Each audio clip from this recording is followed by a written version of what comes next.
Hi, I'm Garrett, in case you didn't know.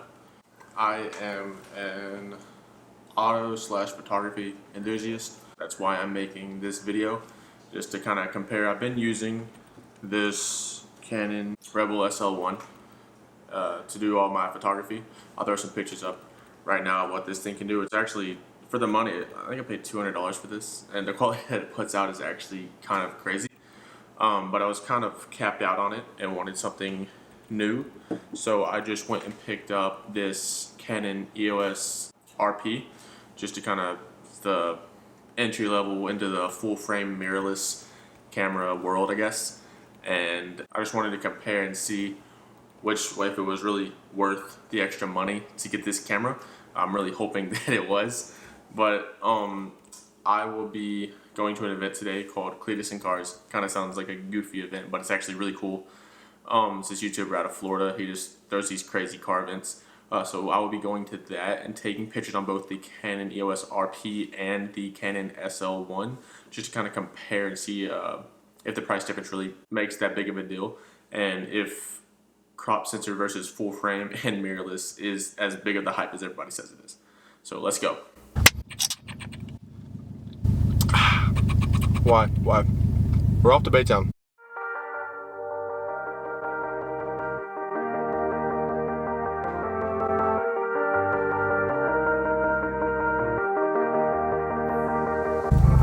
Alright, so we just got here.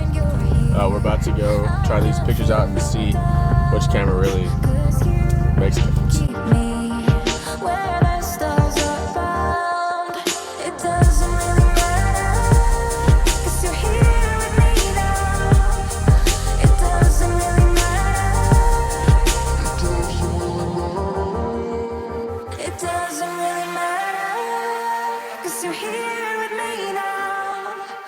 It doesn't really matter, 'cause I feel so free now.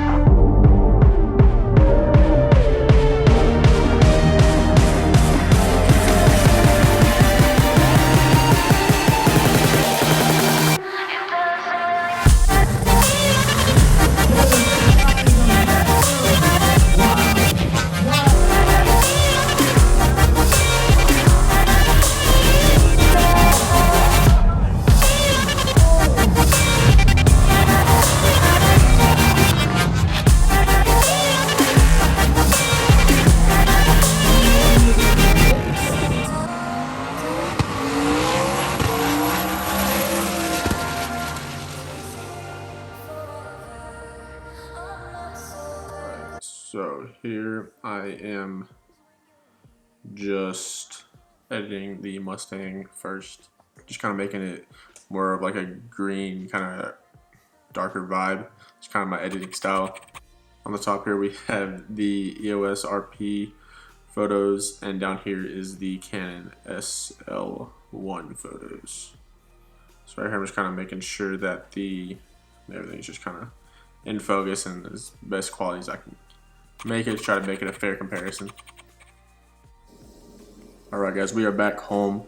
I just finished editing these pictures, and now we're going to go through them and just check out compare the Rebel SL1 to the EOS RP. So here we go. It's Lightroom. So this picture right here was taken on the Canon, the SL1. And so we're just going to kind of start by zooming in and looking kind of like at the, I guess, the snake badge on this GT500. I mean, you can tell, I mean, it's not like horrible quality, but it's definitely not the best. And then this is the main difference I saw, was just all this noise up here. Because you can tell like the main focus is kind of up here in this general area, but whenever you look up any higher, like up in here, you can just really tell like the noise that's just coming in all right here. Like all like back in through here. In the back of the picture, it's all like grainy looking. Here we have the picture from the EOS R. Do the same thing, start off by zooming on the snake. Right, so you can tell already much more clear and from farther away than the SL1 was. We'll zoom in over here. Oh, this is real nice. Then you look up here, and yeah, there's some noise like here, but it's not grainy like the SL1 was. Like, it's pretty smooth, and I like that a lot. That's the main thing I've noticed so far. Was it worth the extra $600?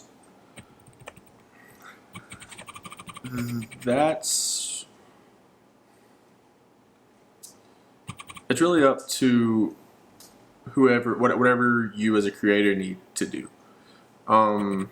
If you're kind of just messing around and using it kind of like as a hobby, the SL1's a perfect camera. But if it's more, you're kind of starting to get paid for stuff and stuff like that, I think that you are your greatest investment. So I think that it would be a positive to jump into the EOS RP if it's starting to become a business for you. If you want to make something into a business, just because I believe you get in what you put out. I'm not saying that the RP is by any means the best camera out there, but it is the next step, the cheapest. It is the cheapest option to get into the mirrorless full frame world from the cameras, like I said earlier in the video. Alright, so kind of got tired of this lens being all noisy, so I switched over to my actually good 50mm Sigma lens. So just kind of test it out, still trying to figure this whole YouTube thing out. So from what I can configure from just the short time I've had in this Canon EOS RP, is that one, it's lighter. It's crazy. So like this camera, the SL1, super small camera, obviously. It's not a big camera, but it's not this small, but it's still really light and just usable. And you can just feel like you can take it anywhere. It's not a burden to try to carry it around because it's super light. Another super weird thing that I'm having to get used to is, so whenever you use like a non-mirrorless camera, obviously you look through the lens, it points at a mirror and then points out the actual camera lens. So with mirrorless, it's all digital inside. So that's really weird to get used to because you're not actually looking through like a mirror at what you're actually looking at. It's like a digital screen in the camera, and that's kind of throwing me off a little bit at the moment. But it's just like anything new, you just got to get used to it. So that is one thing to look for if you are looking into getting a mirrorless camera, is that digital is, it's not that it's like hard or anything, it's just different. So it kind of takes you a little bit to get used to. Obviously, I've already talked about it, but the noise difference compared from the crop sensor camera versus the full frame mirrorless camera is completely night and day difference to me, at least. You guys can make your own judgments on that.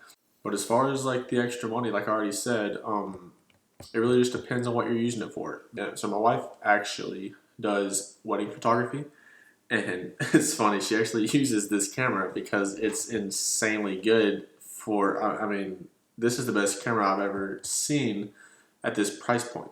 Obviously, you know, the more weddings you do, the more auto photography that I'm doing, we're looking for something better, which is why we switched over to this. So I promise that I'm going to get better at this whole YouTube thing and be more enthusiastic and more chatty, stuff like that, just to kind of keep you guys more enthused. So I hope this video helped you guys somehow, some way. If you did, leave a comment down below. Thank you guys for watching, and I will see you guys in the next video. See you later.